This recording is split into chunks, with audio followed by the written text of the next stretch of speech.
Hamınızı salamlayıram. Selamun Aleyküm ve Rahmetullahi ve Berekatuhu. Bugün aziz kardeşler mübarek bir gündür. Hem əqiq var, iki kardeşimizin evladının əqiqidir. Hem de cuma gündür bugün. Bu fırsattan istifade edip hatırlatma etmek isterim. Hem özüm için, hem sizin için, hem bizi daha sonra dinleyen kardeşler için. Birincisi, övlad Allah'ın nimetidir. Övlad verilen valideynin şükür əlamətlerinden biridir. Əqiq əməlini icra etmesi, əqiq vermesidir. Tabii ki bu da tek şartı nedir? Adamın bunu kesmeye imkanı olmalıdır. İmkanı olmayan adamlardan bu şey talep olunmur. Bunun hükmü sünnedir. Tabii ki elməli deyir ki, sünne müəkkədedir. Hadiste gelmiştir ki, kullu mevludin murtahanun ala aqiqatihi. Yani her bir doğulan övladın valideyne şəfaəti ona kəsilən əqiqə bağlıdır. Yani o başa düşülür ki, birçok alimlerin dediğine göre bir valideyn imkanı olduğu halda övladlarına əqiq kəsmirsə, övladları kıyamet günü valideynine şəfaət vermeyecek. Onun için imkan dahilinde bunda səhlənkarlıq etmirik.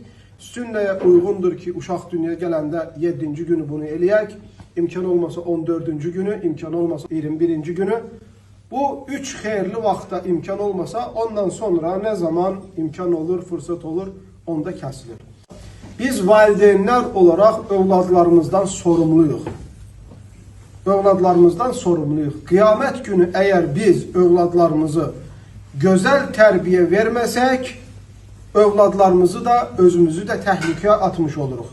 Allah Teala Kur'an-ı Kerim'de buyurur: Ya eyyühellezine amenu qu enfusakum ve ehlikum nara. Ey iman getirenler, özünüzü ve ailenizi, yani hayat yoldaşı ve uşaqlarını cehennem odundan xilas edin.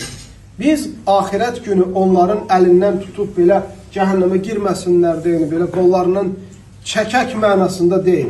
Yani onlara dini, əxlaqı, tərbiyəni, əqidəni doğru öyrədin ki, kıyamet günü onlar yanlış əməllərlə cəhənnəmə girməsinlər. Ona göre Yusuf Qoxta qardaş, sizin sayenizde, səbəbinizlə Allah'tan sonra bu hatırlatmalı olur. Ben öz adımdan ve buraya gelen davet elədiyim bütün kardeşlerin adına size teşekkür edeceğim. Allah Azze ve Celle övladlarınızı bütün xatadan, bəladan, müsibətlərdən qorusun. Allah Teala onları salih övladlardan, valideynine şəfaət verən, valideynin elinden tutup cennete aparan övladlardan eylesin.